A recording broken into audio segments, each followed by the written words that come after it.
Alguna vez no tengo conciencia, No, atendiendo a comprar los Es la fundadora. de la teosofía, ¿no? Historia. No, la historia de ellos, el programa. Las cuerdas de alma.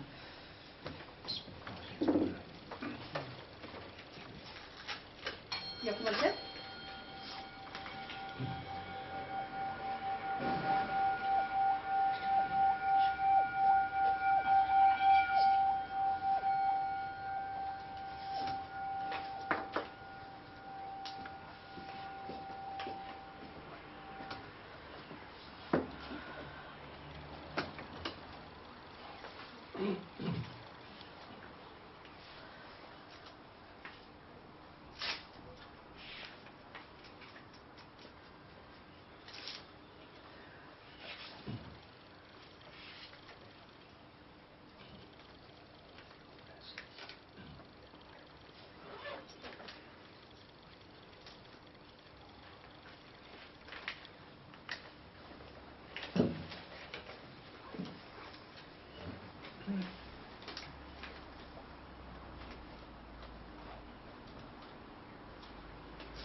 muchas gracias, buenas tardes.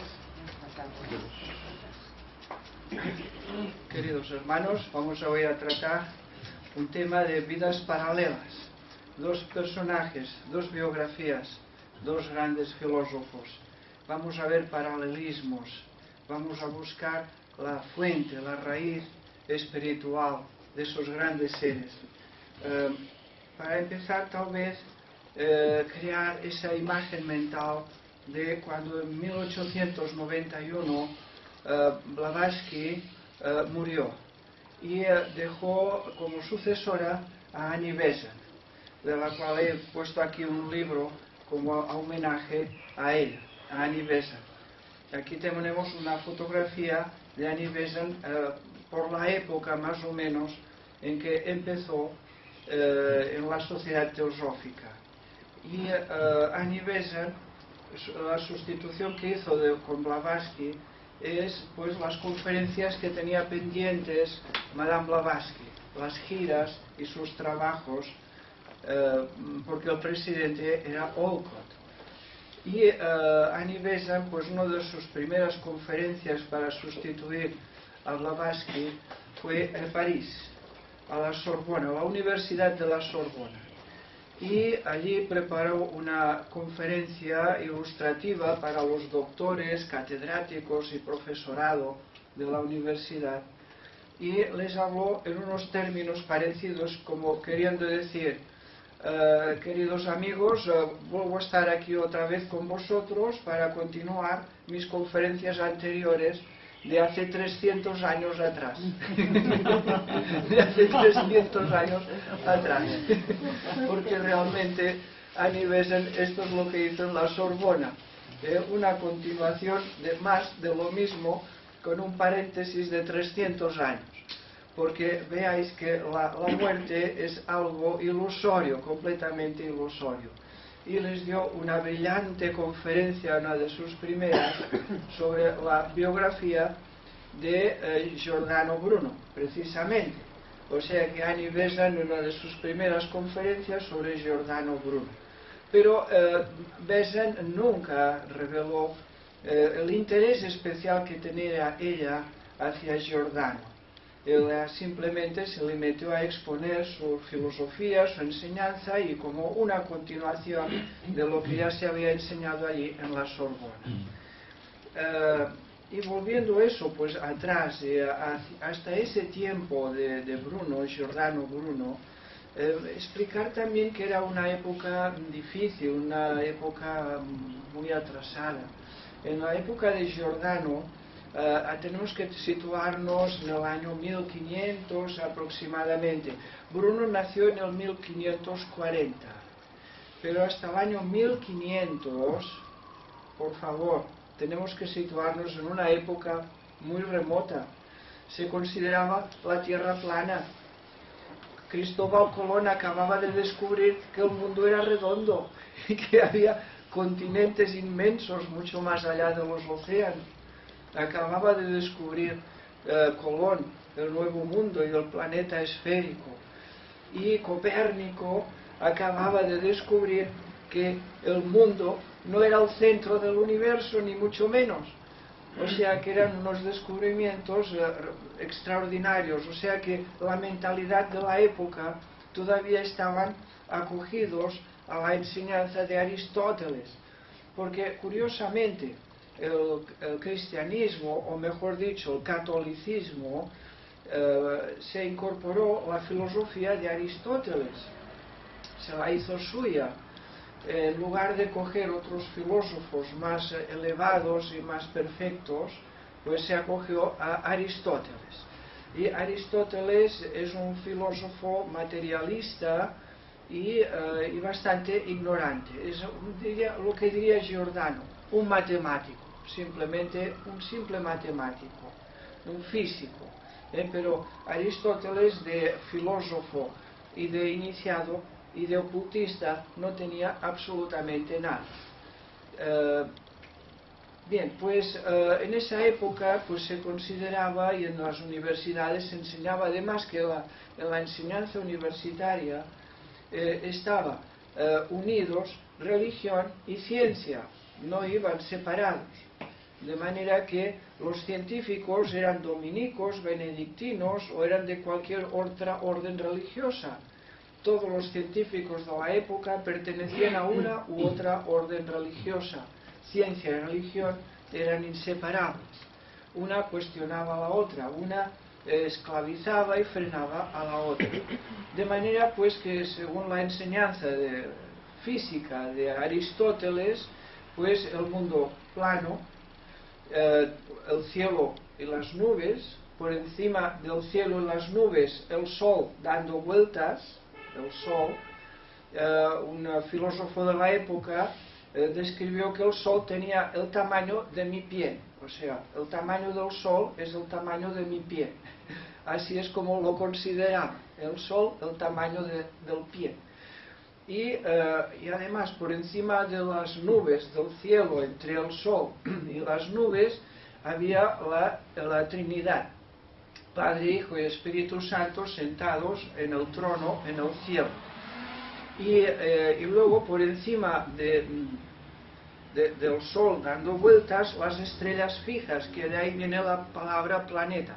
Planeta en griego quiere decir una estrella fija, está ahí, no se mueve. Se mueve a nuestro alrededor, estrellas fijas a nuestro alrededor. Y nada más, ya está. O sea, las estrellas ahí alrededor y nuestro mundo en el centro. Y el cielo de las estrellas, pues como bastante limitado aquí. Esa era más o menos la idea que se tenía. Que el Padre, Hijo y Espíritu Santo desde encima del cielo, pues creando criaturas constantemente, criando criaturas en esperanza de que esas criaturas se convirtieran todas en católicas. Esa era la idea general. Y el que no se convertía en católico, pues eran seres pues de segunda, eran seres despreciables que no tenían ningún valor. Esa es la idea que se enseñaba. Copérnico pues descubrió pues que realmente no era la cosa de esta manera. Que realmente era nuestro planeta dando vueltas alrededor del Sol junto con el resto de planetas. Pero Copérnico también era religioso, o sea, también tenía sus propios límites. O sea que todo estaba muy limitado. Y entonces pues llega Giordano Bruno, que de nombre de nacimiento es Filipo, en realidad se llama Filipo. Pero de jovencito, este personaje que rompió todas las limitaciones y los esquemas de la ciencia de la época, nació en Nola. Nola, un pueblo pequeñito que está muy cerca de Nápoles. Este pueblo también pequeñito, cerca de Nápoles, también está cerca de un lugar que para nosotros es muy representativo y que los teósofos llamamos Crotona. Y eso ya os sonará más, el nombre de Crotona. Crotona es la ciudad, la escuela que fundó Pitágoras. De manera que Giordano Bruno nace en el mismo lugar donde vivió durante tantos años y enseñó Pitágoras. Y allí pues recibió su primera educación y en su primera universidad también. Hay que decir que Nola, pues todos los habitantes y todos los profesores de la época estaban muy orgullosos de Pitágoras y todos se sentían pitagóricos. Y Giordano nació en este ambiente pitagórico. Pitagórico quiere decir pues vegetariano, filosófico y libre pensador. Así es como fue creciendo Giordano Bruno, como un genio heterodoxo, abierto a todas las creencias, a todas las religiones y a todas las filosofías. Así es donde fue su cuna, en la misma cuna de la enseñanza de Pitágoras. De hecho, parece ser que en algún comentario Annie Besant deja traslucir que Giordano Bruno en realidad había sido en vidas anteriores discípulo directo de Pitágoras. Incluso había nacido y vivido en la época de Pitágoras como discípulo en la escuela de Pitágoras. O sea que de la nada no surge nada.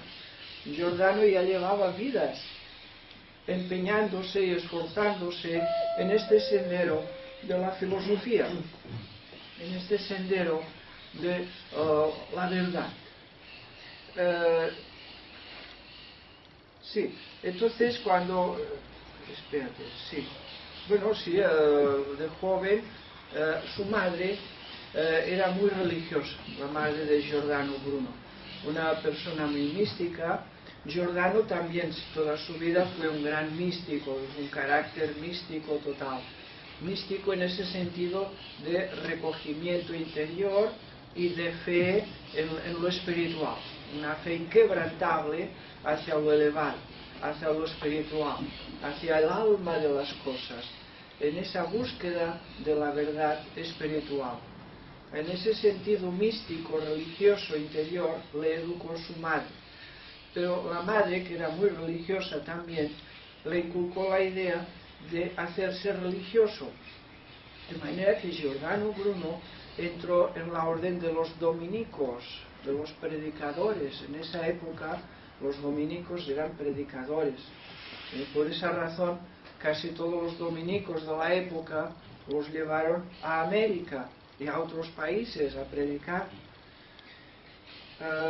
Y en cambio, esos predicadores en España, los reyes católicos los convirtieron en Inquisición. Bien, pues dominico también, porque los dominicos tenían más acceso a los estudios y a la ciencia, igual que los benedictinos. O sea, en esa época, si querías estudiar y tener un nivel alto de estudios, tenías que pasar por la religión. No había otra opción. Bien, el caso es que allí en Nola pues aprende de joven, luego se hace novicio y también llegó a ser sacerdote. No sé si lo sabíais, pero Giordano Bruno era sacerdote.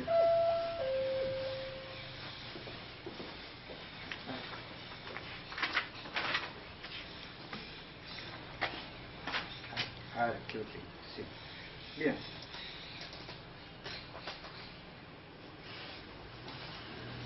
Bien, el carácter de Bruno, aunque se hizo religioso, tenía un carácter fogoso, un carácter intrépido, rebelde incluso, un primer rayo, dominante. Es una persona dominante, un carácter de líder, un verdadero carácter de líder y libre pensamiento, libre albedrío, completamente libre, sin dejarse llevar por ningún prejuicio. Y ella llevando en su alma toda esa sabiduría, esa luz de la filosofía de Pitágoras. Y aquí tengo algún comentario de filósofos que han escrito algo sobre su vida. Por ejemplo, Hegel decía de Giordano es el cometa que brilla a través de Europa. Y Beuson, otro biógrafo de él, dice es el estallido de una vida ardiente, o sea que tenía pasión, tenía genio, tenía fuerza, tenía vigor. Giordano Bruno estaba completamente imbuido, penetrado de las enseñanzas de Pitágoras, también de Plotino y también de Proclo y de todos los grandes filósofos y sobre todo Platón y todos los grandes filósofos clásicos. Pero además no se limitó a esto, porque era completamente heterodoxo. Heterodoxo quiere decir que es libre y apetece estudiar cualquier otra forma de religión o filosofía. Incluso llegó a estudiar también profundamente la cábala judía, igual que el hermetismo egipto. Dominaba, yo creo que sabía de memoria el libro de Asclepios, los libros herméticos, los conocía de memoria, igual que conocía de memoria también los textos de Platón. Estudiaba pues Platón, Hermes, la cábala e incluso textos árabes también los suele comentar. Bueno, aquí tengo una frase que dice pues que la madre de Giordano esperaba educar y hacer crecer un santo en la iglesia, y realmente lo que dio la madre de Giordano fue un héroe y un mártir, un héroe, un gran científico y también un mártir. Y otro comentario también de un biógrafo de Giordano, que dice que Giordano Bruno fue quemado en la hoguera, ya lo sabéis, en el año 1600, y que esa hoguera, la luz de esa hoguera, no se ha extinguido todavía, que todavía brilla por toda Europa la luz de esa hoguera, invitándonos a separar religión de ciencia, separar, que eso es también para lo que sirvió la hoguera en la que quemaron a Giordano Bruno, porque a partir de ese momento es cuando los científicos vieron la necesidad de separar ciencia de religión, para que la religión no fuera frenando continuamente a la ciencia. O sea que de algo sirvió la hoguera. Aunque luego también quemaron a Miguel Servet, aunque no recuerdo qué año, pero también fue también posteriormente, o sea que todavía algunos científicos fueron quemados. Bien, el caso es que Bruno viene pues a revolucionar. A los 24 años es cuando se hace sacerdote, y a los 24 años se hace sacerdote. Y a los 28 años huye. Huye. Es que realmente la vida de Giordano es de huida para adelante, de huida constante. Bien, viaja a París, Giordano Bruno, donde empieza a dar clases y como sacerdote en París. Pero de ahí pues sale huyendo, porque esos límites que le imponen no van con él en absoluto. Es libre pensador, es abierto, es un alma libre, y un científico que no tiene ningún reparo en profundizar, ir mucho más allá de cualquier otro. Bien, incluso él mismo escribía sobre Copérnico. La opinión de Giordano Bruno sobre Copérnico es que Copérnico era un simple matemático que ni era capaz de darse cuenta del alcance de su propio descubrimiento. Y lo que realmente Giordano hizo es tomar el descubrimiento de Copérnico y llevarlo sin límites, mucho más allá de lo que se podría esperar de esa época. O sea, proyectar al infinito el descubrimiento de Copérnico. Giordano decía, pero si Copérnico es un simple matemático, es muy limitado, él no comprende el alcance de su descubrimiento. Bien, claro, él se siente pues desmotivado, huye de París, se refugia en Venecia y allí en Venecia empieza a dar clases de astronomía. La astronomía de la época, os podéis pensar cómo era, era también muy limitada y muy pobre. Creo que en esa época se estaban inventando los primeros telescopios, los primeros. Pero bueno, sí que pues habría temas, pues las fases de la luna, el movimiento del sol, etcétera, etcétera. Luego de Venecia también viaja a Ginebra. Y en Ginebra, lo que hace es quitarse los hábitos, renunciar a los hábitos y se apunta a los protestantes, porque Ginebra en esa época está dominada por los evangelistas, el protestantismo, y allí pues se hace de ellos. O sea, fijaros si era libre, si era un alma libre, que se hace con el luterismo de Ginebra, y acude a reuniones y se hace pues conferenciante y practicante con todos los luteranos y protestantes de la época. Pero también descubre que los protestantes son tan dogmáticos como los católicos. Y huye, vuelve a huir otra vez de Ginebra a Toulouse, a Francia. Y eso también me hace pensar que dominaba muchos idiomas, porque Giordano Bruno es que viajó por toda Europa. Y en las universidades siempre era bien recibido y le abrían cátedras y profesorado. Solamente tenía un problema: los aristotélicos. Claro, toda la ciencia de la época se basaba en Aristóteles, todo de Aristóteles. Y Giordano se burlaba de Aristóteles, se burlaba, estaba 100 años por encima de Aristóteles, estaba tan por encima, lo sobrepasaba tanto a Aristóteles, que los que estaban limitados y encegados en la filosofía de Aristóteles, eso les parecía pues un exceso que no se podía tolerar. Y ahí es donde pues tuvo siempre toda la guerra, realmente toda la oposición le llegó de los aristotélicos, tanto católicos como luteranos. Claro, es que con esa doctrina, en esa filosofía, esa física de la época que he explicado antes, entonces él llegaba a una universidad, porque recorrió muchas universidades, daba su currículum. Espérate, tengo el currículum de él. Cuando llegaba a una universidad, esa era su currículum que entregaba a la cátedra. Filoteo Giordano Bruno Nolano, ese es su nombre.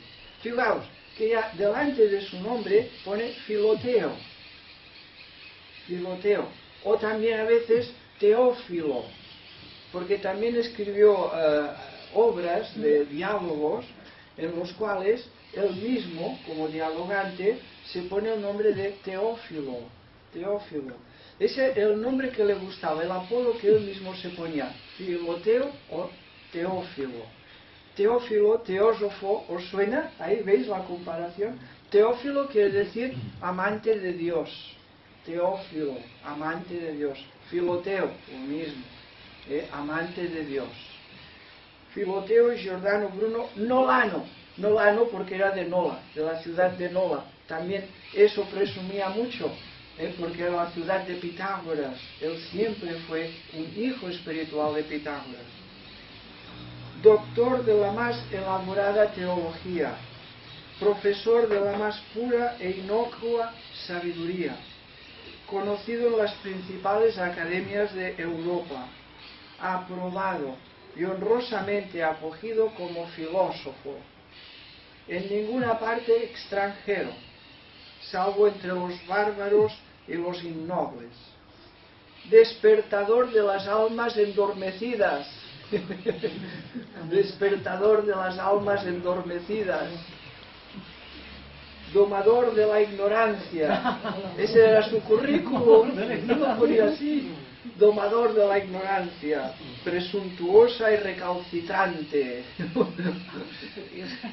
que en todos los actos proclama la filantropía universal, O sea, él proclamaba universalmente la filantropía, que no quiere al ítalo más que al britano. O sea, ni el itálico, ni el inglés, ni el italiano es uno superior al otro. Al varón más que a la hembra, al mitrado más que al coronado, al togado más que al armado, al hombre con cogolla más que al varón sin cogolla, sino aquel cuyo trato es más sosegado. Esa era su carta de presentación, su currículum. Entonces pedía en la universidad que le dieran pues unas oportunidades, unas intervenciones con algunas clases para poner a prueba si era aceptado pues para los estudiantes. Y caramba, si era aceptado rápidamente, elocuente, elocuente al máximo. Además tenía gancho, tenía eso que atrae, ese magnetismo personal, eso superior, que hace que todos se sean también superiores. Entonces él empezaba a hablarles de una manera como nunca les habían hablado en la universidad. Empezaba diciendo: la vida es universal, es infinita. Eso nunca se los habían dicho en la universidad. La vida está por todas partes. Crece, se desarrolla, desaparece, pero surge por otro lado. Y está en todas las esferas, en todos los soles, en todos los planetas. Es infinita en toda la creación, en todo el infinito universo. La vida se expresa en formas. Las formas las da el Creador, pero también desaparecen y vuelven a aparecer infinitamente por todas partes. La Tierra gira alrededor del Sol y todos nosotros, los habitantes de este planeta, nos movemos en el espacio a una velocidad inmensa. Eso, fíjate si no se adelantaba ya a su tiempo explicando esas cosas.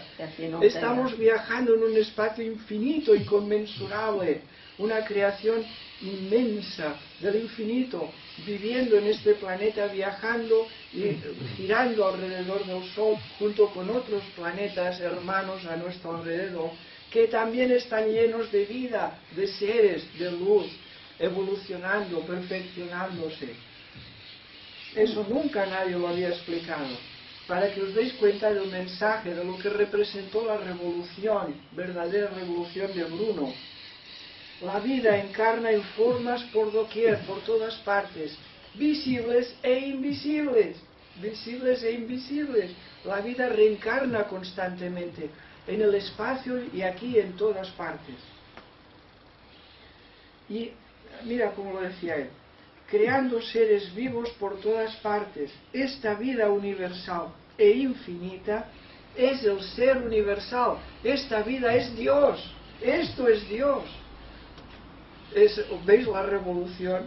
Pero eso era aceptado, era querido por la gente, por los estudiantes. La muerte disipa los cuerpos, pero no puede alcanzar la vida. La vida destruye las formas. La muerte destruye las formas, pero no la vida. La muerte no puede destruir la vida, las formas sí.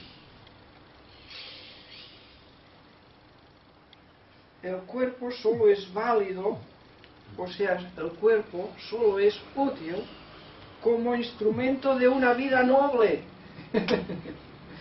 Esta forma que tú estás ocupando solamente es útil en una vida noble, amante, heroica y digna de la vida divina. Eso es lo que llamamos una vida útil. El deshonor es peor que la muerte, pues mancilla la vida, y para Giordano la vida es divina, es Dios. Y el deshonor, los agravios, la violencia, la crueldad, todo lo que podamos cometer contra la vida, eso es la falta más grave de todas. Dios es inmanente. Eso nadie lo explicaba en la universidad. Inmanente quiere decir que está por todas partes, en todas las partículas, y en todos los planetas y soles y en el espacio, es inmanente en todo. El alma es eterna, porque es igual que la vida universal. El alma es igual a la vida.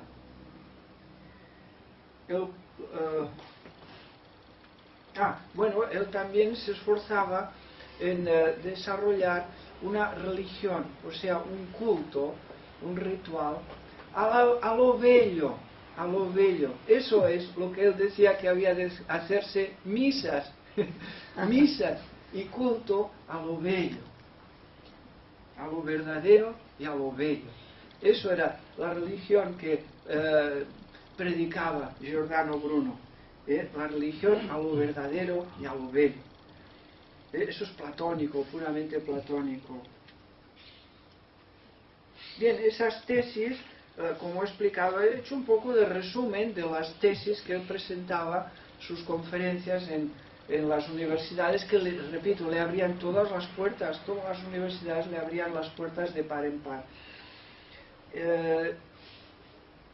Con vigor, elocuencia, ardor, entusiasmo.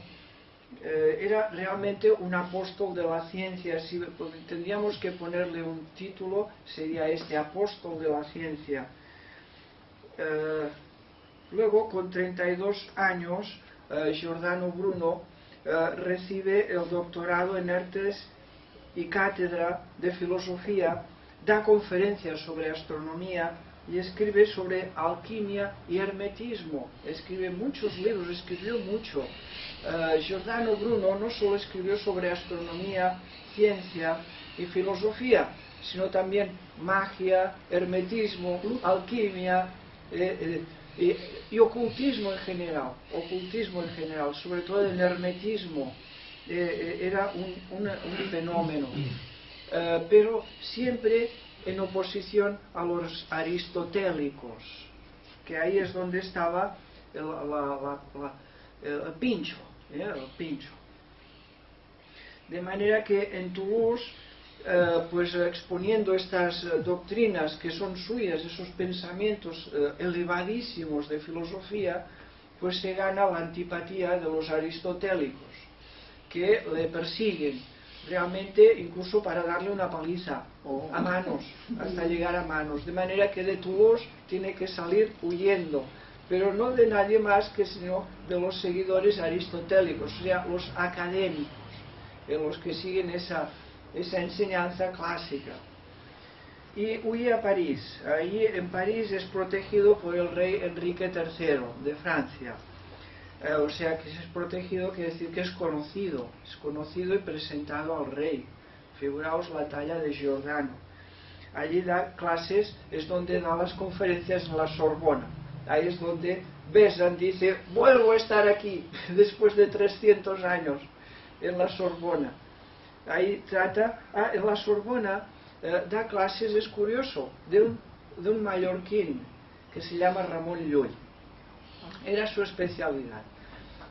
Su especialidad era comentar y enseñar, dar a conocer la enseñanza de Ramón Llull.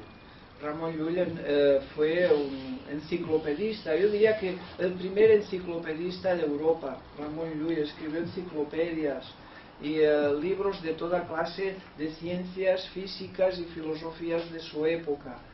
Ramón Llull, lo que destacaríamos de él es que fue capaz de traducir textos del árabe, incluso del árabe, filósofos árabes, físicos, alquimistas árabes los tradució, incluso creó una escuela de traductores en Mallorca, traducía los textos principales griegos y árabes. Era completamente heterodoxo también Ramón Llull, y de esa enseñanza de Ramón Llull pues Giordano también la dio a conocer. En París, 35 años, con 35 años luego el embajador francés le invita a viajar con él a Oxford, a la Universidad de Oxford. Y él encantado, pues viaja a Oxford. Ahí también escribió importantísimos libros esotéricos y hermetistas. fue muy bien recibido hasta que vuelven a aparecer los aristotélicos. A nosotros ahora esto nos parece poca cosa, pero en la época era muy distinto. O sea que no hablamos de la iglesia ni de esos que quemaban la Inquisición. No es Inquisición el que los persigue, no es la Inquisición. Los aristotélicos le persiguen en Oxford. En Oxford realmente da unas clases brillantísimas, magníficas, pero hace algo increíble, escribe un libro que se titula, a ver, lo tengo por aquí, sí, 120 artículos refutando a Aristóteles. 120 artículos demostrando la ignorancia de Aristóteles. Bueno, el caso es que en Oxford, no sé si llegaron a pegarle, pero que iban a por él. Tuvo que refugiarse en casa del embajador francés y finalmente tuvieron que huir los dos. El embajador y él tuvieron que huir otra vez a París. Es que le pegaban. ¿Cómo se le ocurre escribir 120 artículos refutando el aristotelismo? Y un folleto y a repartirlo ahí entre todo el mundo. Un valiente, un héroe. Y de regreso a París y viéndose perseguido por todos, aparece un obispo español. Le cita en su despacho y le dice: ahora pues estás obligado a retomar otra vez los hábitos y regresar a tu orden religiosa. Tienes que hacerlo porque con amenazas y estás perseguido y es que vas por mal camino. No aceptó, no quiso volver a su orden, no lo quiso. Incluso ordenado y mandado por un obispo español. De manera que en París vuelve a la Sorbona y a la Sorbona vuelve a presentar sus 120 artículos contra Aristóteles y ahí, bueno, tiene que salir por piernas corriendo. Y un tumulto, de aquí tengo apuntado que se organizó un tumulto de profesores, puedes imaginártelo, un tumulto, de manera que huye corriendo a Wittenberg, a Alemania. O sea que inglés, francés, alemán, italiano, latín. Él dominaba sobre todo, naturalmente en la época se podía viajar por toda Europa con latín. Sabiendo latín te podías mover por toda Europa. Wittenberg, en Alemania. Giordano dice, Wittenberg es la Atenas de Europa.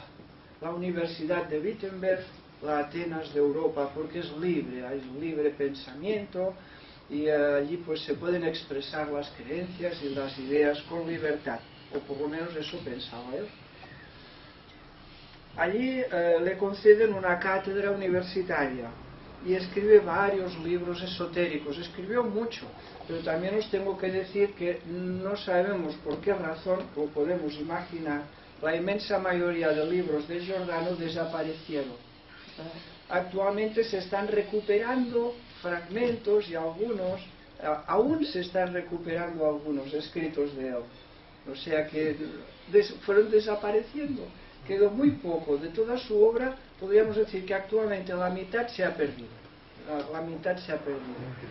Y una gran parte de esa mitad que tenemos de Giordano se está recuperando en estos pocos años actuales.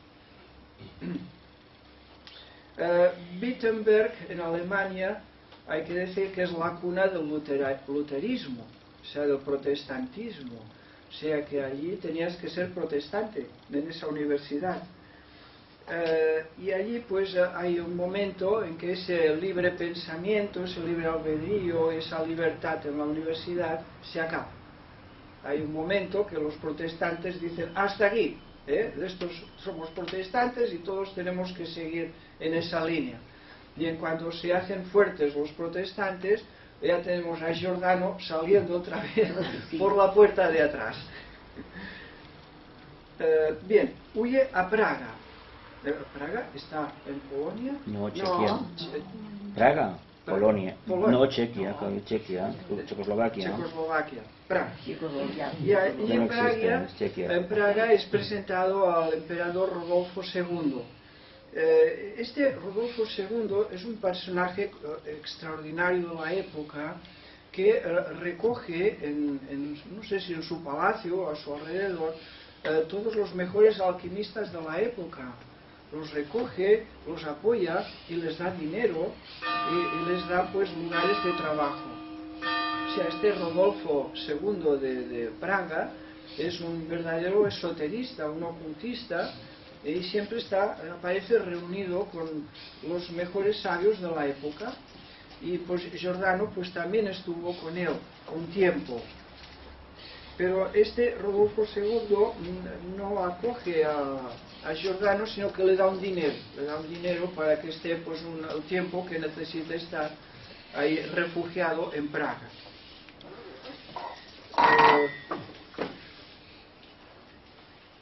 Sí, también en la universidad en Praga, allí aparece un pastor protestante contrariado contra él, le denuncia a los representantes superiores del luterismo y también tiene que huir corriendo de Praga y se refugia en Frankfurt, donde también en Frankfurt publicó varias obras metafísicas.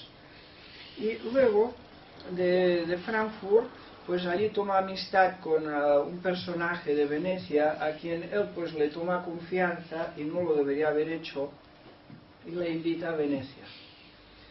Y claro, en esos países europeos la Inquisición no tenía fuerza, no tenía poder, allí no, pero en Venecia sí. En Venecia la Inquisición allí sí que tenía fuerza y poder. Y este personaje que parece como de confianza y le invita a su palacio en Venecia, realmente lo que hace es denunciar. Y la Inquisición registran su habitación de Giordano y encuentran que está escribiendo un tratado, no uno, muchos, de magia.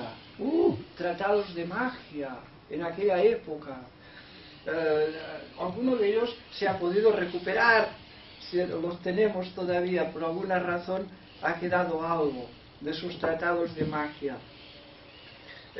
Y allí pues es donde fue prendado, donde fue cogido y acusado, en Venecia. Ahí es donde empieza su proceso inquisitorial. En ese proceso lo primero que hacen naturalmente es encerrarle y requisar todas sus obras, en espera del proceso y en fin. El caso es que 8 años encerrado en la cárcel, 8 años de proceso, 8 años. Hoy lo podemos decir rápido, pero en aquella época las cárceles os podéis imaginar, las cárceles de la Inquisición. Bueno, yo no me lo puedo imaginar, vaya. El caso es que a los 8 años es trasladado a Roma para que allí pues la acusación pueda presentar todas las pruebas ante los jefes del Vaticano y pues declarar una sentencia. El caso es que las acusaciones principales de la Inquisición contra Giordano, entre ellas hay muchas acusaciones, pero las principales he escogido unas pocas. A Giordano se le acusa de que rechaza la transubstanciación. ¿Lo he dicho bien? Transubstanciación. O sea, que cuando hacen la misa, el pan y el vino se convierten en la sangre y el cuerpo de Jesucristo. De eso habréis oído, todas las misas sucede lo mismo.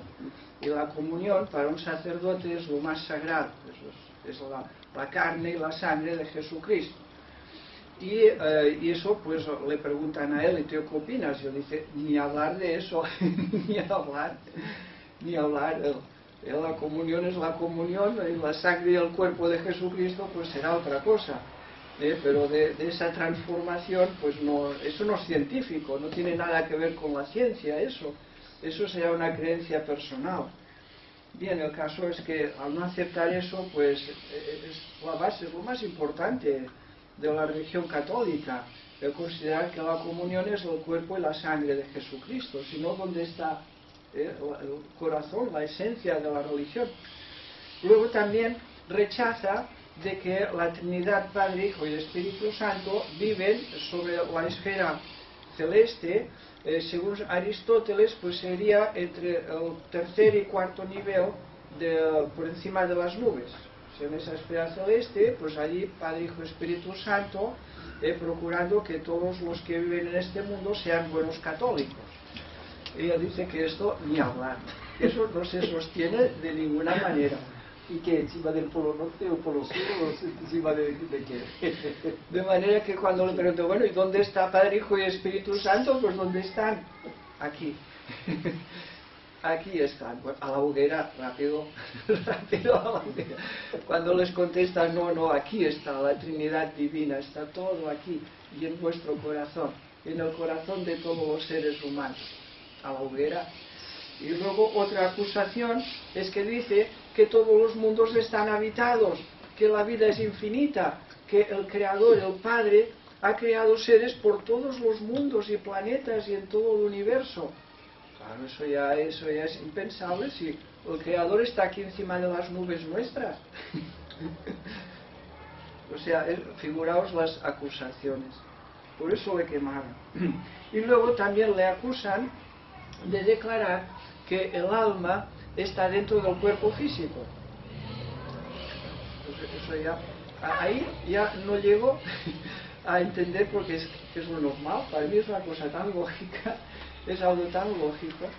Quemar a una persona por declarar que cada ser humano tiene un alma dentro de sí, quemar a un ser humano por algo así, bueno, en fin. Y luego un montón de acusaciones más, pues como, en fin, podéis imaginar. El caso, esta es más o menos explicada la vida de Giordano Bruno. Si queréis hacer preguntas, ahora vamos un poco a Annie Besant. Estamos haciendo vidas y buscando paralelismos entre el uno y el otro. Uno de estos paralelismos ya lo hemos encontrado al declarar que una de las primeras conferencias que da Annie Besant es sobre Giordano Bruno en la Sorbona, en el mismo lugar donde trataba sus tesis Giordano. Annie Besant nace en el año 1847 y en una familia muy religiosa también en Inglaterra, católicos, y sus padres también la invitan a que se haga religiosa. O sea que estuvo a un paso o menos de entrar en una orden religiosa, Annie Besant. Pero de carácter rebelde, indomable, dominante, enérgica, libre pensadora, realmente algo muy difícil. Pero en el fondo mística.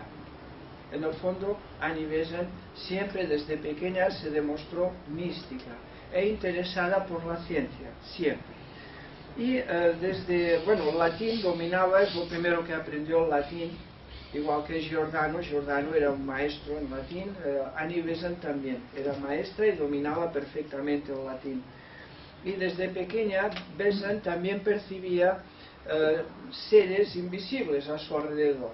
No los veía, pero tenía una ya percepción, una sensibilidad hacia lo invisible, algo innato y extraordinario en una niña en esa época.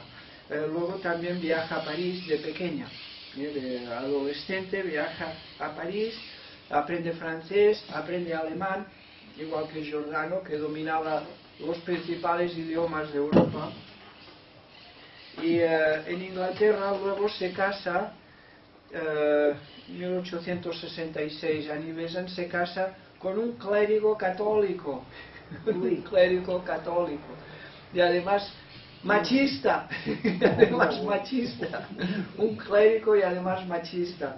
Bueno, no sé, uno de esos disparates de la adolescencia, supongo yo, porque no hay nada más contrario, más opuesto, Annie Besant con un clérigo. Le iba a la religión, ella se sentía religiosa, mística, y supongo que eso también es lo que la llevó a aceptar ese casamiento.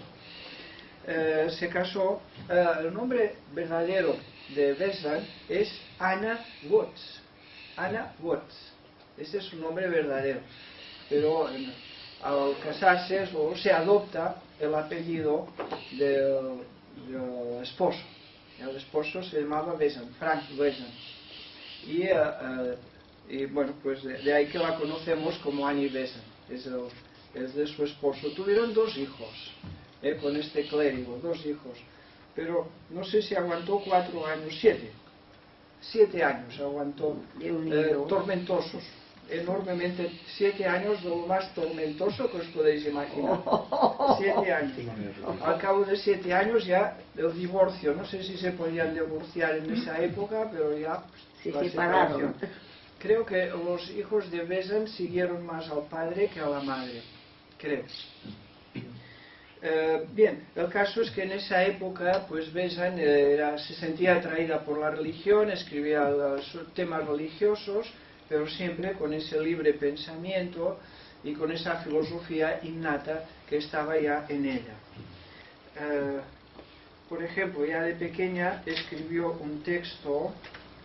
Es evidente para todos los que, eso de casi de adolescente, muy jovencita, que para todos los que se tomen la molestia de pensar intensamente que solo puede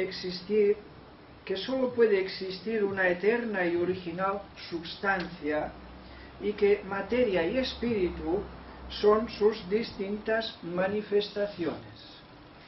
O sea, solo hay en el cosmos, en el universo, una sola substancia, que materia y espíritu son sus diferenciaciones. La divinidad debe ser necesariamente aquella única y sola sustancia de la que todo procede, bajo sus increadas condiciones y eternas leyes del universo. Eso escribía en sus textos religiosos. Claro, eso pues tampoco le valió mucho, de manera que tuvo que dejar el tema religioso, y entonces es cuando le abren las puertas la prensa libre pensadora de la época en Inglaterra. En Inglaterra hay un despertar del libre pensamiento, de la libre creencia, es un despertar del libre albedrío, una reforma que en esa época no tenía un nombre ni una clara idea, pero que poco a poco se fue transformando en lo que hoy conocemos como socialismo. Esa reforma en la cual Annie Besant, podríamos decir que ella fue de las primeras en esa reforma desde Inglaterra, es lo que luego fue generándose finalmente fue el socialismo, porque Annie Besant fue siempre socialista y llevó el socialismo a la India. Fue ella que llevó el socialismo a la India, porque tenéis que saber que hubo entre Gandhi y Annie Besant una gran amistad,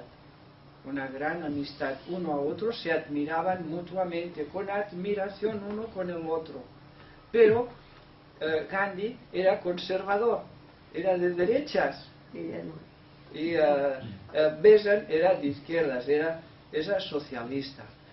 O sea que, fijaros, tal vez nos han transmitido ideas distintas, pero no, realmente Gandhi era un conservador, derechas, hoy llamaríamos de derechas. Pero Annie Besant estuvo en la raíz y en el principio, en la fundación de ese socialismo, esa idea de progreso y de revolución y de transformación de la sociedad en una sociedad basada en el obrero, en el trabajador, en los trabajadores y el obrero, en las personas necesitadas, en los más humildes. Esa era su base ideal. Y ahí es donde entró a escribir artículos en la prensa más libre pensadora, más reformadora de la época en Londres. Y le pagaban un poco aquí y un poco allá. De eso iba viviendo y también iba manteniendo a sus 2 hijos. Sí, ella en sus escritos es que dedicó muchísimos años a esa revolución social en Inglaterra. Ella pues sostenía que los pueblos tenían que ser autónomos, que tenían que tener libertad, A ver, estamos hablando de una época en que Inglaterra tenía muchas colonias por todo el mundo, ¿sí? ¿Nos situamos? Inglaterra estaba abriendo colonias y conquistando países por todo el mundo. Y Annie Besant escribía en sus artículos: libertad para todos los pueblos, autonomía, libertad para todos. Bueno, no sé si os podéis situar en una época de la flema inglesa, esa recalcitrante cultura inglesa, y recibiendo estos mensajes de Annie Besant, para que os hagáis caso del carácter de ella, completamente revolucionario, igual que Giordano, siempre contracorriente. Ella dio conferencias, mítines, por todos los barrios bajos de Londres. Se paseó a través de los sindicatos, porque era el principio, los primeros sindicatos, y le llamaban a ella porque era mujer, y porque también encendía el ánimo de las mujeres, y porque también decía que la mujer tenía que tener los mismos derechos que el hombre, que no los tenía en absoluto. Defendía los derechos de la mujer y de las personas necesitadas, de los niños hambrientos y la falta de educación que había en la época, que se invertía más en armamento que en educación, y la mayoría de niños estaban sin educar, sin saber leer ni escribir en Londres, los barrios bajos. Ahí es donde ella se movía y daba sus mítines. Llamaba piratas y usurpadores al gobierno inglés, piratas y usurpadores. Y lo eran.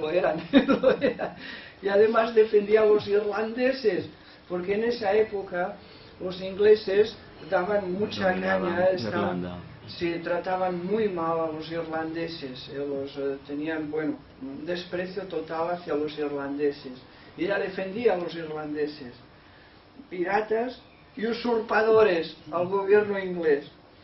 Luchó contra la guerra, porque Inglaterra, en su conquista de colonias, era guerra a base de luchas y matanzas de negros y de todas las razas. En todo el mundo mantenía luchas y genocidios. Inglaterra cometió muchos genocidios en Australia, Indonesia, África, en todas partes, América del Norte, incluso en todas partes. Y ella luchó tanto como pudo contra esos genocidios de Inglaterra, contra el capital, contra los azotes. Los azotes en Inglaterra eran muy común, los azotes. Ella luchó mucho contra los azotes. Pidió más educación, más bibliotecas, y en esa misma época de revolución de Annie Besant aparece Blavatsky en Inglaterra, en Londres, y a Blavatsky le dan un donativo, un montón de libras, y Blavatsky lo que hace es crear una, a ver si lo recuerdo, en inglés no lo recordaré, un club para mujeres trabajadoras, en inglés ahora no lo recuerdo, club para mujeres trabajadoras, obreras, en donde las mujeres que iban a trabajar podían dejar los niños, allí como una guardería, lo llamaríamos una guardería, en aquel tiempo se llamaba así una guardería, donde además a los niños también se les alimentaba, a los que estaban desnutridos, les faltaba ropa, se les daba alimento y vestido. Y Blavatsky, podemos decir que fundó la primera guardería, el primer hogar para mujeres trabajadoras. El primero, creo que no se conocía ninguno antes de Blavatsky. Y Annie Besant tomó esa manera de trabajar de Blavatsky. También ella hizo otro hogar también para mujeres trabajadoras, porque Besant recogía muchos donativos también, tenía un don especial, y también creó su propio hogar para mujeres y niños necesitados. Continuó escribiendo en todas las revistas, pero finalmente, en sus 28 años, Annie Besant, ya le dieron una tribuna en el Salón de la Ciencia, en Londres, ya le dieron tribuna en el Salón de la Ciencia, donde ella daba conferencias científicas. Llegó a ser Annie Besant vicepresidenta de la National Secular Society, o sea, una sociedad secular, o sea, nada de religión, Secular quiere decir que no quieren saber nada con religiones. Es una sociedad antirreligión y sea vicepresidenta en donde se expresaba pues la libertad de pensamiento, de creencias y investigar la verdad en cualquiera de sus aspectos. Ahí es donde también conoció a su gran maestro, que podríamos decir que es el verdadero fundador del socialismo inglés, que es Bradlaugh. ¿Lo pronuncio bien? Carlos Bradlaugh, sí. Carlos Bradlaugh. El fundador se considera de esa reforma que luego más adelante fue el socialismo. Y esta sociedad y estas revistas que fundaron Bradlaugh y Annie Besant fueron el fundamento de toda esa revolución en Inglaterra. Una intensa actividad política y sindical en revistas y mítines, hasta que finalmente Annie Besant de su bolsillo creó y compró una revista que no sé si, bueno, funcionó durante muchísimo tiempo, muchos años. Se llamaba National Reforma, o sea, Reforma Nacional, Revolución Nacional, el cambio nacional. Pero que luego cambió el título de la revista, pasó a llamarse Freethinker, o sea, libre pensador, el libre pensador. Y ahí se recogía pues la ciencia libremente, se podía expresar temas científicos con plena libertad. En 1888 a Besant se adhirió a la Fabian Society.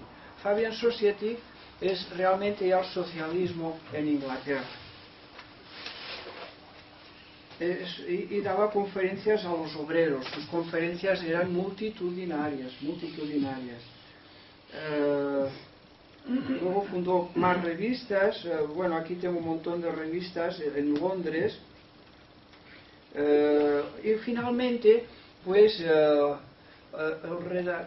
un director de una de sus revistas le dijo: a ver, toma estos libros, repásalos, a ver qué te parecen, porque son muy raros. Aquí en la redacción nadie sabe qué hacer con estos libros que acaban de aparecer ahora. Y era la doctrina secreta,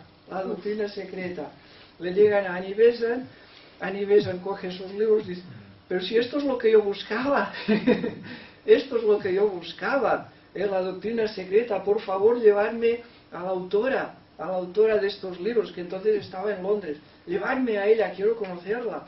Y fue ella, pues con otros redactores, ella era dirigente, era principal, Annie Besant, pero llevó otros redactores y se presentaron ante Madame Blavatsky. Blavatsky pues lo recibió como siempre, en pijama y de cualquier manera, así, con los pelos, de cualquier manera.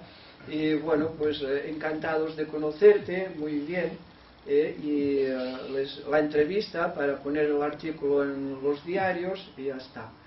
Pero a Annie Besant eso no le bastó, no tuvo suficiente. Al cabo de pocos días, otra vez voy a ver a esta señora tan curiosa. Y la segunda vez que va a visitar a Blavatsky, le dice: Madame, yo quiero ser tu discípula. Quiero estar contigo. Y Blavatsky dice: no, alto. Primero lee lo que dicen de mí la Sociedad Psíquica de Londres. Sociedad de Investigaciones Psíquicas. La Sociedad de Investigaciones Psíquicas. No, primero dice, lee el resultado de las investigaciones que han hecho sobre mí estos científicos y lo han publicado en sus revistas. Y Besant, pues sí, leyó lo que decía la Sociedad de Investigaciones Psíquicas, lo leyó y aún tuvo más deseo de ser discípula de Blavatsky, porque la Sociedad de Investigaciones Psíquicas pues obtuvieron unas investigaciones muy mal hechas, con testimonios traidores y erróneos, y la llenaron de calumnias, pero más allá de esas calumnias, Besant encontró que Blavatsky era un héroe, era una ocultista, era una teósofa de primera, una maestra espiritual, y ella pues se puso a sus pies de Blavatsky. Blavatsky entonces fue cuando también viajó a vivir a París.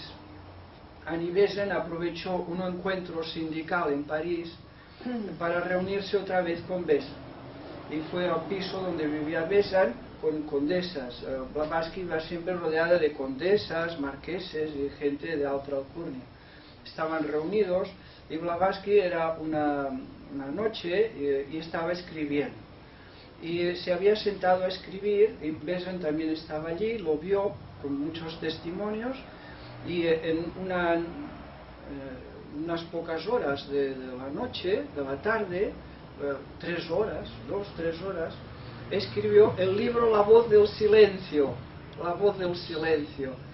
Y cuando Besant vio esto, 2 o 3 horas de escribir La voz del silencio, hoy es un clásico, es un libro imprescindible, un libro que te transporta a las más altas iniciaciones, al sendero más elevado del mundo de los misterios iniciáticos. En 2 o 3 horas de escribir ese libro, y de carrerón, sin correcciones. Eso es lo que yo buscaba. Ahí es donde he encontrado a mi maestra. De manera que Madame Blavatsky entonces ya le pidió, pues vente conmigo, déjalo todo y ven conmigo. Sí, a pesar de todo lo otro. De manera que Annie Besant pues se hizo de los primeros miembros de la Sociedad Teosófica. Hacerse miembro de la Sociedad Teosófica en 1880-1890 representaba hacerte candidato a las altas iniciaciones, una escuela esotérica, una escuela iniciática, vamos a ponerlo claro, era una escuela iniciática. Miembro de la Sociedad Teosófica era ser miembro de una escuela iniciática.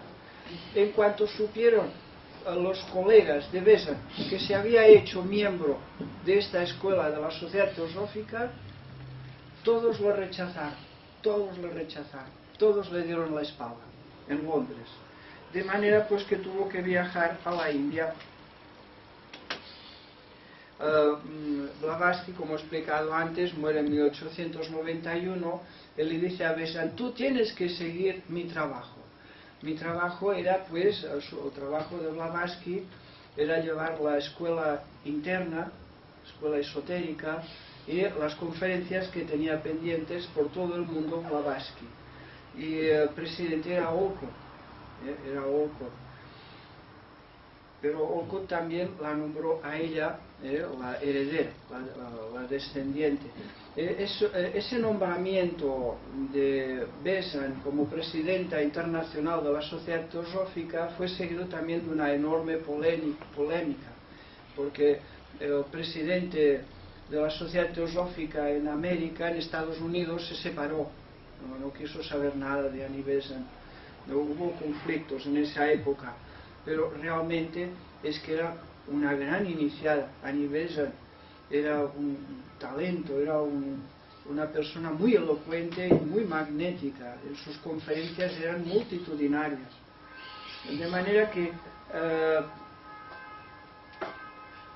en Inglaterra, en Londres, me lo he dejado atrás, formó parte cuando se fundó el Consejo de Educación Socialista, Consejo de Educación Social en Inglaterra. Bien, luego aquí ahora no encuentro así. Entonces es cuando parte para la India, porque en la India Blavatsky y Olcott habían comprado unas fincas enormes en Chennai. Y ella, pero Besant se instala en un piso humilde, en una casita en Benares. Y en Benares abre su cuartel general. En Benares. Por unos pocos años estuvo viviendo en su cuartel general de Benares. En Benares vive una vida humilde, completamente humilde. Va descalza como los hindúes, en la época todos iban descalzos, sobria, vegetariana. Se levanta a las 5 de la mañana, como la mayoría de brahmanes de la época, para meditar largo y tendido. A las 5 de la mañana hay que levantarse temprano y meditar. y luego pues dedicaba el resto del día pues recibir visitas, a acudir a reuniones y escribir. Y escribía hasta largas horas de la noche. Bien, el caso es que en la India, como llevaba un prestigio y también compró el diario más importante de la India, de la época, diario socialista, claro, y le cambió el nombre al diario de la India, lo hizo más grande, más importante. Ella era la directora y propietaria del diario. Con ese diario en la India también hizo mucho dinero, mucha fama, y de ahí le llevó pues al gobierno, parlamento de la India, en la India. Ella como representante socialista en el parlamento de la India. El caso es que sus conferencias eran muy fuertes, muy revolucionarias, ella siempre defendiendo la autonomía de los países, la libertad de los países, los derechos de la mujer, etcétera, etcétera, de manera que un representante, no recuerdo ahora si era de Benares mismo, sí, de Benares mismo, porque en Benares, además del periódico y el diario, también fundó una escuela, el Colegio Central Indo de Benares. Este colegio central fue el que luego se transformó en la Universidad de Benares, tal vez la más importante de la India, la más grande de la India, fundada por Annie Besant. Pero una universidad abierta, libre pensadora, una universidad con libertad de ciencias y de investigaciones. Y el Rajá de la ciudad la invitó a su casa y le dijo: te estás pasando, te estás pasando. Y no la encerró en la cárcel, pero la desterró a las montañas azules. No sé si habéis oído hablar. Hoy actualmente es un paraíso en la India, pero en aquella época eran las selvas más remotas de la India. Allí la encerró durante unos meses, unos pocos meses, y de ahí no te muevas, no quiero que te muevas de ahí. Y hasta que pues sus seguidores, claro, figuraos si no era conocida, la universidad, a través del diario, la gente, la multitud reclamando que vuelva a darles libertad. Y cuando regresó de su destierro, fue recibida por las multitudes. Al paso de Annie Besant le echaban flores, pétalos de flores por donde ella andaba, y cortaban trozos de su ropa como si fueran reliquias. La tenían como una santa, Annie Besant, por defender a los pobres, a las mujeres, a los obreros, y pensar que tenía que tener autonomía el país y un gobierno propio. Y ahí es donde se hizo amigo de Gandhi, porque de Gandhi también era recibido igual. ¿Habéis visto la película de Gandhi? ¿La habéis visto?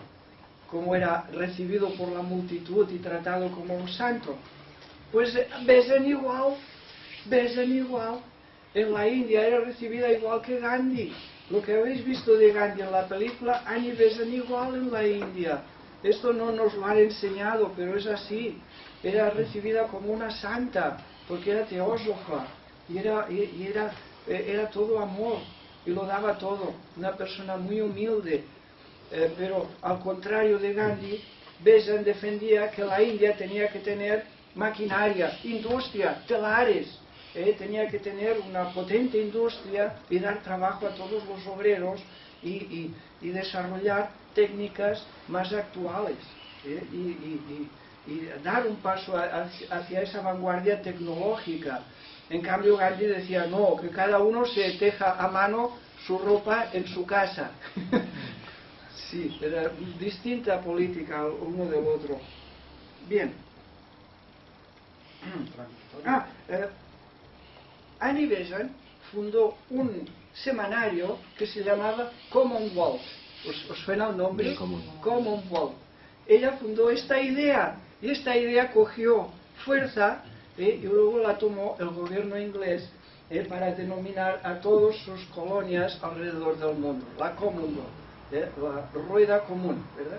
No, es el gobierno del bien común. El gobierno del bien común. Del bien común. Es que esa era la filosofía de Annie Besant, el gobierno, pero todos los países autónomos, gobernándose por sí mismo, dentro de esa Commonwealth, pero cada uno con la libertad de su gobierno, sus políticos y su constitución, cada gobierno. O sea que ella fue la que dio la idea, la inspiración de la Commonwealth. Luego adquirió un montón de diarios en la India. Ella era directora de muchos diarios.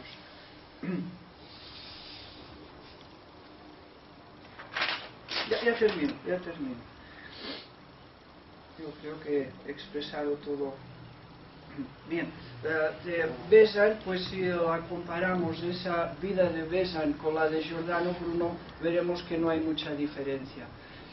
Giordano Bruno, su sueño, su verdadero sueño, era crear una obra heterodoxa donde se reuniera lo mejor de todas las religiones, de todas las culturas, de todos los misterios antiguos, reunir esa esencia, ese diamante que hay en todas las religiones y en todos los misterios y en toda la enseñanza oculta del mundo, reunirlo todo y hacer algo que sirva para todas las razas, para todas las creencias, para todas las culturas del mundo. Una enseñanza que llevara al perfeccionamiento y que además incitara, estimulara a la gente a investigar, a aprender y a descubrir y a conocerse a sí mismo. Luego, si me da tiempo, os leeré la oración preferida de Giordano Bruno. Haremos una oración al final.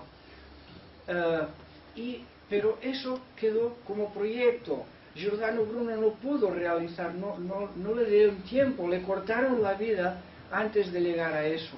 También tengo que decir que tenía seguidores, no podríamos decir discípulos, pero sí que ya Giordano Bruno tenía seguidores porque tenía una filosofía muy elevada, una filosofía muy concreta, un núcleo doctrinal, podríamos decir, un grupo doctrinal, en donde al mismo tiempo en su doctrina estudiaba las enseñanzas de Pitágoras, de Platón, de Plotino, de Proclo, el neoplatonismo, hermetismo, Cábala, o sea, era algo extraordinario, pero era todo muy bien expuesto. Giordano tenía la misma capacidad de Annie Besant, de todo ese heterodoxo mundo de ciencias, darle un orden. Y en ese orden poder ir avanzando y ir estudiando al mismo tiempo con libertad de pensamiento. Y eso pues había cogido y ya tenía seguidores. Al quemarlo a él en la hoguera y quemar sus libros, todo eso desapareció. Ese proyecto de Giordano quedó suspendido. Y se realizó con Annie Besant. ¿Lo entendéis? ¿Lo entendéis? Lo único que consiguió la Inquisición es retrasar 300 años lo que Giordano Bruno ya estaba realizando. Retrasar 300 años. Que eso es lo que nos ha hecho la religión. Y está haciendo todavía. No el catolicismo, otras religiones que lo digo, están retrocediendo, están atrasando. Pero tarde o temprano volverá otra vez esto como volvió Annie Besant. Y lo primero que hizo Annie Besant, como era la aspiración de Giordano Bruno, de crear ese núcleo de enseñanzas heterodoxo de todo, es este libro. Este libro, la sabiduría antigua. Ese es el sueño de Giordano Bruno. Este es el sueño de él. Este libro, que ahora lo tenemos en las manos. Un libro que recoge las enseñanzas de todas las religiones, de todos los misterios, y le da un orden de algo que te sirva a ti para avanzar en tu perfeccionamiento y en el conocimiento de ti mismo. ¿Sí? ¿Hay preguntas? Sí, pero se me han olvidado. Este libro que tocas, ¿de qué era? Sí, es lo único que he podido encontrar aquí, traducido de Giordano Bruno, Mundo, Magia y Memoria. Ah, sí. Sí, son varios libros de él, son libros pequeños. En el primer libro, aquí que he recogido, es su doctrina, es donde expresa su pensamiento, su filosofía, su selección expuesta a su carácter, a su manera de ser. Luego el libro de magia, escribió este libro de magia que fue el que le llevó directamente a la hoguera. Qué preciosidad, el libro de magia, qué belleza. Si tuviéramos tiempo os leería sobre todo la parte donde habla de los seres invisibles de la naturaleza. Elfos, hadas, salamandras, enanos, gigantes, los seres que habitan el agua, el fuego, el aire. Oh, qué belleza, qué descripción. Es curioso porque Giordano Bruno nace al mismo tiempo que muere Paracelso. Paracelso muere y nace Giordano Bruno. Esa es otra paradoja, otra cosa muy curiosa donde investigar. Y Paracelso es lo mismo que Giordano, pero es más en medicina. Pero Paracelso tocaba todas las ciencias, toda la física, astronomía, sobre todo astronomía. Paracelso es un gran inicial. Y Giordano es que parece que es la continuación de Paracelso. Y en este libro de magia, porque Paracelso, creo que para mí, es el primero que habla claramente de los seres invisibles de la naturaleza. De hadas, elfos, sílfides, sirenas, etc. Y Giordano Bruno, pues también hace una descripción, dedica todo un capítulo a esos seres. Pero también habla todo el sentido de la magia. Realmente, para Bruno, la magia no es nada más que conocer el aspecto interno, oculto de las cosas. Esa era la pregunta que te iba a hacer. Porque de magia nada. Los mágicos eran los católicos, los que le llamaron. Eso, son O magos sea, negros. esos sí que pretendían hacer magia, la sangre de Cristo y tal, mientras que él hablaba de los... Exacto. En realidad estaba hablando de esos poderes ocultos del hombre. Exacto. Más, ¿no? En la meditación que os voy a leer luego, que coge todo el espíritu de Bruno, se nos explica que Bruno consideraba que todo en la naturaleza es como un espejo del mundo divino, de Dios. Todo es un espejo de Dios. Y si tú sabes leer y descubrir en ese espejo, pues puedes transformarlo todo. Puedes perfeccionarlo todo. Eso es la magia. La magia es reconocer que en toda la naturaleza todo es un espejo de lo divino. Y en el ser humano más la mente. La mente es el mejor espejo de lo divino. Y conociendo y desarrollando la mente puedes comprender la divinidad. Bueno, esa era la filosofía de Bruno. Ese es este libro, donde habla principalmente de ese espejo para conocer el cosmos, el universo, los planetas y todos los seres vivientes, todas las razas, filosofías y credos. ¿A qué edad lo quemaron? ¿A qué edad lo quemaron? 1600, al año 1600. ¿Cuántos años tenía? 40 y algo. 40 y algo de años. Qué joven. Y luego el tercer libro que hay aquí de memoria es porque estaba entusiasmado Giordano, quería crear un nuevo sistema, y lo creó, de mnemotecnia. ¿Lo digo bien? O sea, para memorizar cosas. Entonces creaba, pues, lo llamaba, pues, atrios como salas, como pequeñas salitas, atrios, salas, patios, en donde él ponía un símbolo, una imagen, y esa imagen te ayudaba a recordar todo, esa sucesión de imágenes. Otro atrio, otra salita, y creando imágenes en diferentes salitas y rincones, atrios, lo llamaba atrios. Y en cada atrio, en cada habitación, un símbolo más o menos complejo, pues por ejemplo, pues un niño jugando a pelota. Entonces, el niño jugando a pelota ya te relaciona con un montón de cosas que te hacen recordar lo que tú quieres recordar.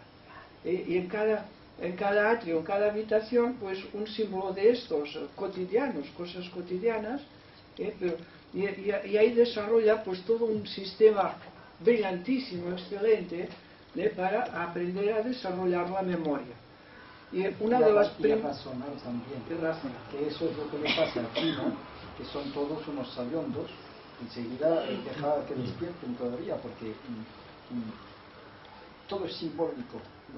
No hay escritura por medio que ya te haga frenar de pensar, ya te habla de un lenguaje. Tienes que pasar del pensamiento al lenguaje a la razón, al objeto, ¿no? mientras que en China son todos simbolismos y gracias a ello en su inteligencia ellos desarrollan mucho más rápidamente. Uno que no sabe español, el otro día le dejé el móvil y en un momento me encontró algo que otro estuvo 1 hora un día. Sí, sí, sí. Así Bueno, que- esa facultad que llamamos imaginación. Imaginación unida a la capacidad de formarte una idea clara y encajarla en un sitio que luego más adelante te pueda servir para razonar, como la portada de un libro. Ahí tengo la portada, entonces cuando quiero recordar algo voy a ese libro, abro las páginas y ahí encuentro el tema, y ahí tengo otro y otro, y todo en orden, todo ordenado y todo bien puesto. Y todas esas imágenes o libros o como símbolos, todo eso pues me sirve para tener una buena memoria y una capacidad de reflexionar.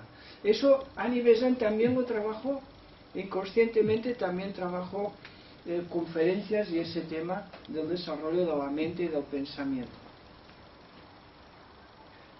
Leo la meditación preferida de Bruno, página 32. Ha sido una delicia.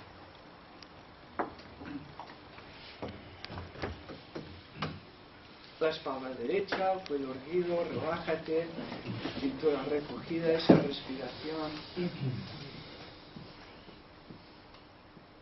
Así como en esa actitud de dar gracias por esos conocimientos que recibimos todos, por esa luz del alma. Así como los espejos reales son más claros, más puros y más luminosos que el espejo de nuestros ojos, así también la divinidad es más pura y más luminosa que la parte superior de nuestra alma. Mirando pues a la divinidad, nos servimos del mejor espejo de las cosas humanas con respecto a la virtud del alma. Y así, en él, en ese espejo, nos vemos y nos conocemos mejor a nosotros mismos. Y el conocerse a sí mismo, ¿no hemos convenido en llamarlo sabiduría?